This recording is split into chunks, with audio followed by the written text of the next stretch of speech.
cats are yelling. Okay.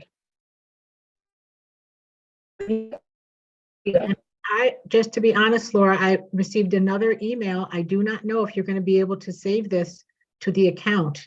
No, this is YouTube. I heard what you just said loud and clear, but I just live streamed it to YouTube only, Okay. as opposed to recording. Oh, okay.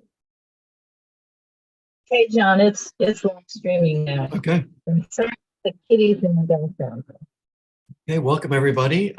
Today is a special UNNC Planning and Zoning meeting off our regular schedule because of a conflict in the calendar for virtual meetings. So today is Tuesday, February 28th, a special meeting. We have a very short agenda. So the first thing we're going to do for perhaps the penultimate time, determination to continue to hold meetings virtually. Board of Neighborhood Commissioners Bonk and the Department of Neighborhood Empowerment with the guidance from the Los Angeles City Attorney. Just over that. You just screwed up my. And this, I know. It just Zoom takes over your computer, knocks me out. So with guidance from Los Angeles City Attorney, have established that Bonk has authority to adopt AB 361 findings pursuant to Government Code Section 54953 E1BC on behalf of the city's neighborhood council, and to determine that due to the COVID-19 state of emergency, meeting in person would present imminent risks to the health and safety of attendees. This meeting is being conducted virtually pursuant to that directive. And there's item number 1. Going on to item number 2. Welcome and call to order. This is the UNNC Planning and Zoning Committee. Our standing rules are that everyone who attends the meeting can participate in the discussion, but only stakeholders who choose to attend the meeting can vote on items. So as is our, to accommodate this, we go around the room, introduce ourselves, and state our intention, our stakeholder status, and our intention to vote or not. I will start off. My name is John Arnold. I'm the co-chair with Laura Myers of this committee. I'm a UNNC board member for the governing board. I live in Jefferson Park, therefore I'm a stakeholder, and I shall be voting tonight. Laura. My name is Laura Myers. I'm a UNNC board member, co-chair with John Arnold of the Planning and Zoning Committee, and I live in Angeles Vista, and I will be voting tonight. And my name is Teresa Masonette. I represent the West Adams Avenues on the board of the UNNC, and I will be voting tonight. Great, thanks. And our agenda is now posted on screen. You can see it's very short today. Seeing that that's the agenda, we'll now move on to general public comments, which is required for any meeting that we hold. So if there are any public comments for 1 or 2 minutes per speaker, please raise your hand. Laura. Hi. I just received, I'm not sure if either of you did, the zoning administrator has just issued the determination regarding the plan approval and updated conditions for the oil drilling site at Murphy. So in other words, at Gramercy and Adams, and I have posted the determination letter in this agenda just because I needed some place to post it. And I will be adding it as a news and updates on the e-blast we send out later tonight for governing board agenda. There'll be for our stakeholders be able to see it and do with it as they wish. I did see that, but maybe we could add it for further discussion at the next meeting. Yeah, I don't know. I haven't read it. I don't know if it needs further discussion, but I wanted to make it available to any stakeholder who feels that it needs, if anyone feels they need to appeal it, I don't know if they do or don't, but there's a short timeline for it. So I'm going to make it available to people who are at least on our emailing list. UNNC cannot do anything with it unless somebody appeals. Okay. And yes, we can put it on for discussion later. We can't discuss it tonight. Any other general public comments? Just want to know who visited the AIA, CA, I'm sorry. Anyway, visited their booth at the farmer's market. The AIA had a booth at Wellington Square. You know, they're super excited to be here. I was really excited. What? No, I forgot. I was really excited about their last their attendance at the last meeting. I thought they were really excited, and I thought all the attendees were excited. I think they got some good ideas. I think they didn't realize how rich of an environment they were stepping into. That said, I know that they are now looking at also giving an orientation tour to AIA members of the neighborhood. I don't know what that will embody, but I will reach out to probably Waha and anyone who wants. I'm asking them what kind of tour do they want. I think, you know, they think mansions on Adams, but I feel like saying there's so much more. And I think they'd be wise to dig a little deeper. So I will be reaching out to people and seeing what we can come up with. And the South Seas House would be a lovely stop. It depends on what they want to see. Oh, that's true. I don't know, because there's so many things, and we all know it because we've been on tours. But anyway, that's unfolding. And if it becomes an agenda item, I will put it on there. Any other public comments? Okay, that said, we have item number 4, follow up previous cases. We have a specific one regarding the permanent al fresco, which we are working, which we've talked about at least 3 times, and we are working to have a something to put in front of the governing board on Thursday. So Laura, if you could take that away, that would be great. Yeah, I did post a draft into our agenda packets. Let me see if I can find it here, however. So this is a draft. It more or less consists of my thoughts, so not John at this point, or anybody else's. So, but it's just the draft letter. Some of it incorporates what we wrote before, and then that we're updating and why we're updating. So I don't know how you want to hand it over. Can you see it on the screen? Yes. Yes. So I'd like to be nice, so we say thank you first. And then I reminded them that we'd already turned in a motion and resolution. And so that was paragraph number 2 and number 3.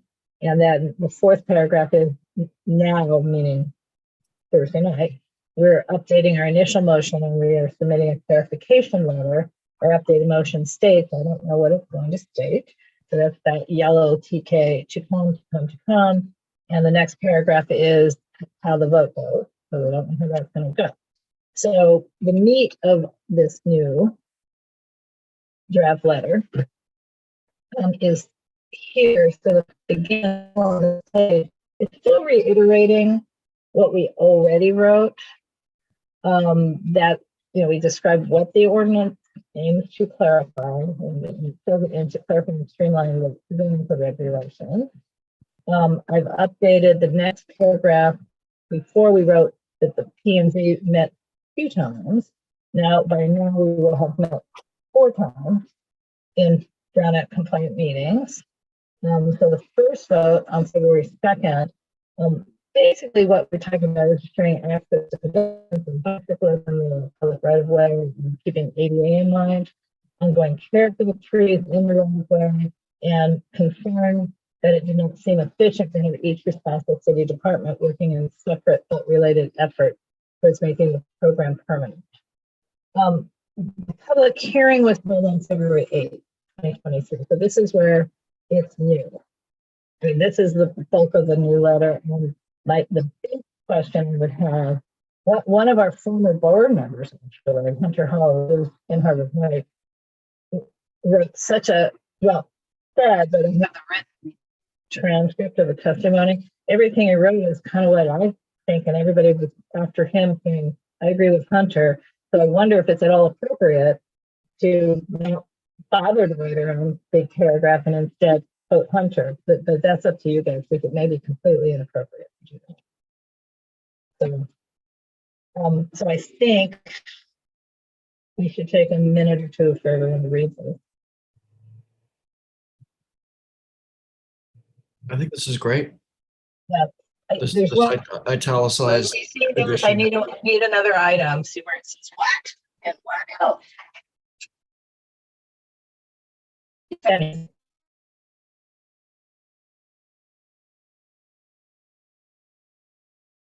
Unnecessary burdens of bureaucracy or something. I don't know. oh, that'd be good. Yep.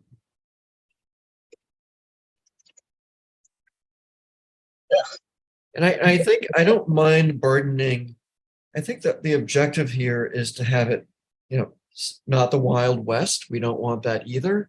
We don't want just everyone doing what they want to do. But I think it's and almost it's like incentivizing, prioritizing local businesses and not just the ones who are bankrolled and who are not that we have an Olive Garden, but I think it's incentivizing. It's almost like the livable communities.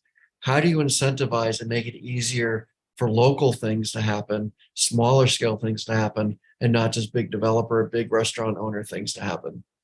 And I Okay. think So something along that prioritization, incentivization, not. okay, we should incentivize. I've got to go back to where you were. So I'm here. I'm in this little spot right there to insert. So we should incentivize. You said it really well, John. I'm so sorry, but I've already forgotten.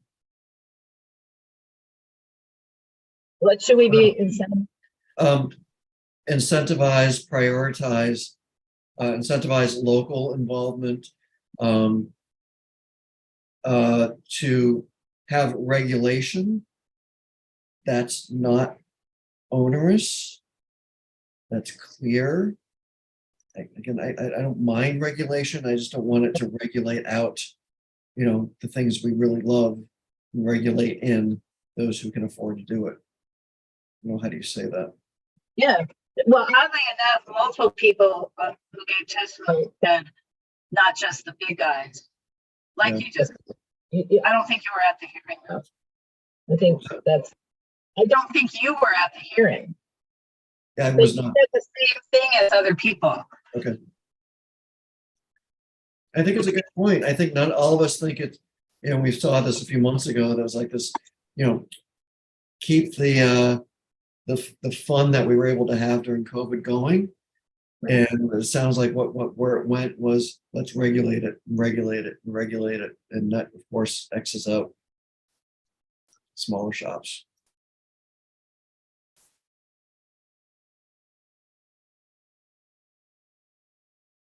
You take shops and enterprises and not just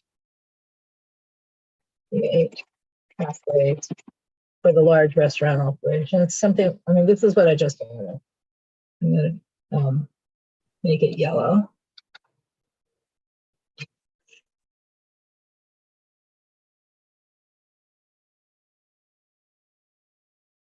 Not exactly what you said.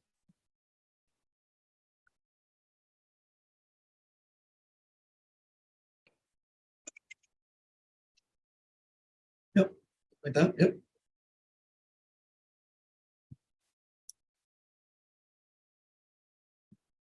Yep.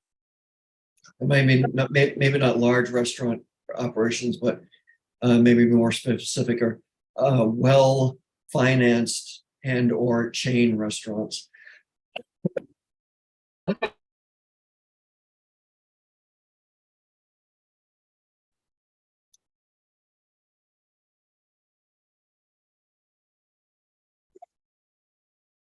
Anybody else have comments?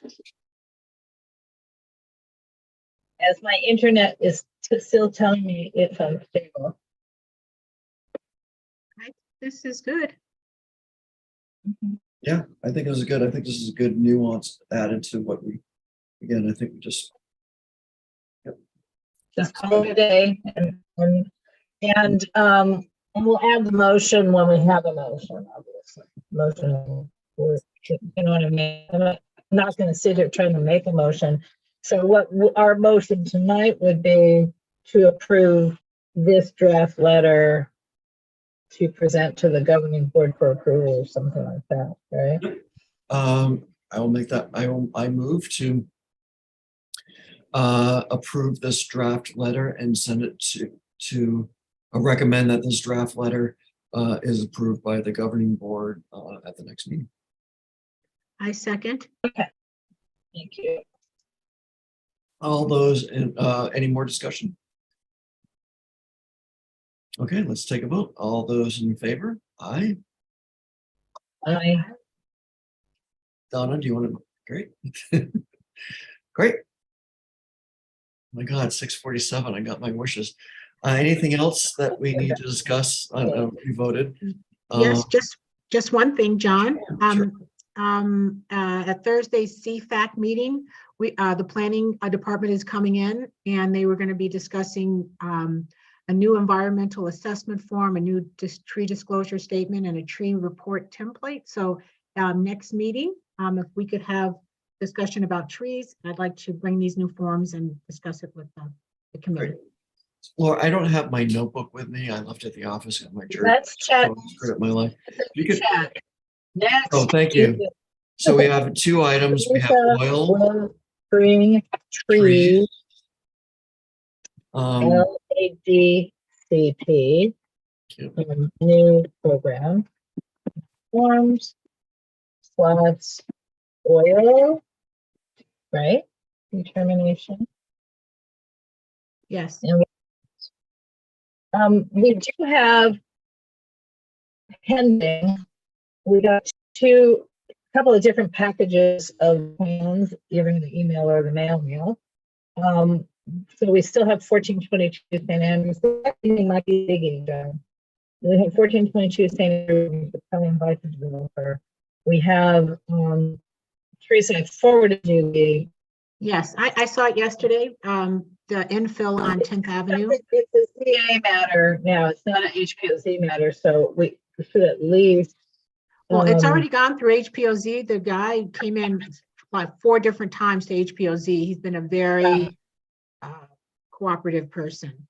So yes, so I don't know that we want to do anything with it, but it now has moved on to the zoning administrator because they're asking for entitlements as well. So it says it's conforming with the HPOZ. And John, this is a new single family home, but a new one on a freeway remnant lot. So it's by right to build something because of the eminent domain of years ago. But you know, I don't know if we want to do it. I'm just saying I got a package on it. But also the planning department has done a couple of citywide things. One of them is they're changing site plan review. I haven't read what it says.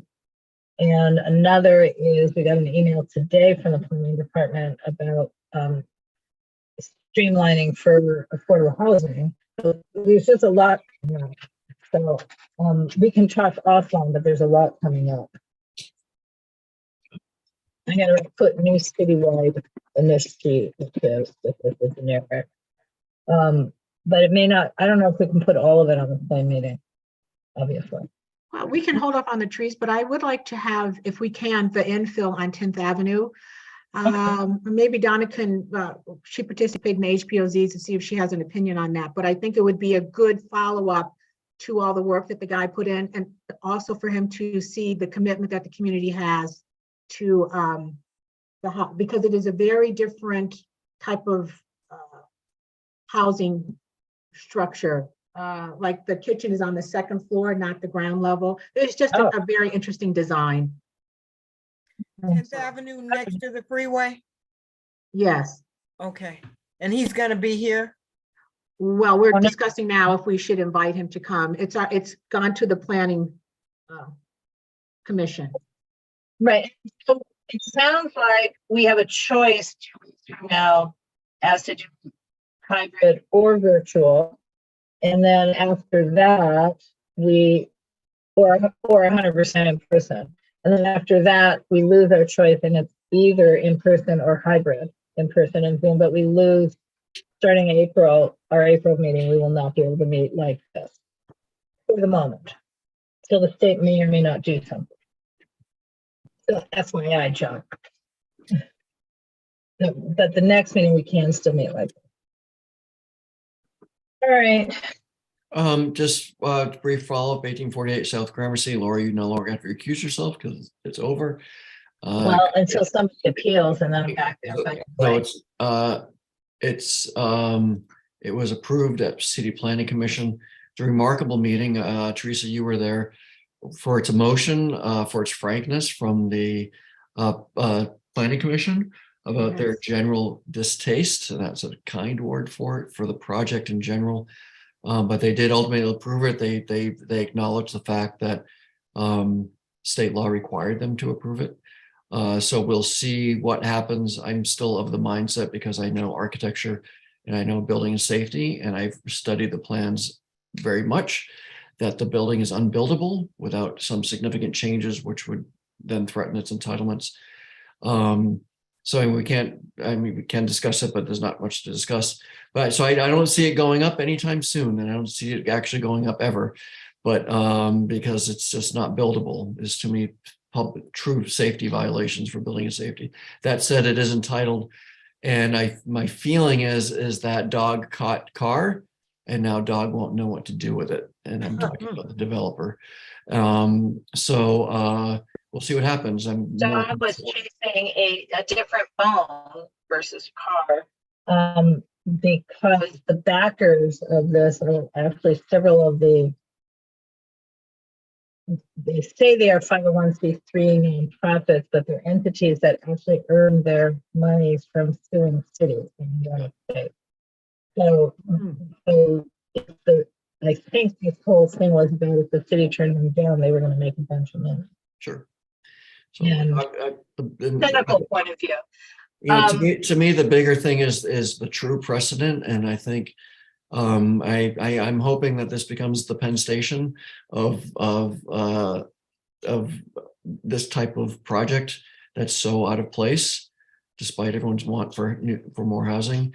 And I call it the Penn Station because when Penn Station was torn down in New York City in the 60s, it triggered the historic preservation movement. Lost Penn Station, but we got the historic preservation movement as we know it. So I'm hoping that this will start to at least close some loopholes in state law with waivers. This is not a point of discussion. This is a point of maybe my opinion. So I'm hoping that this maybe gets our city and other cities to start thinking about, how do we provide housing without truly, in this one, I'm not being hyperbolic, this is a neighborhood destroyer. I mean, this is truly so out of whack.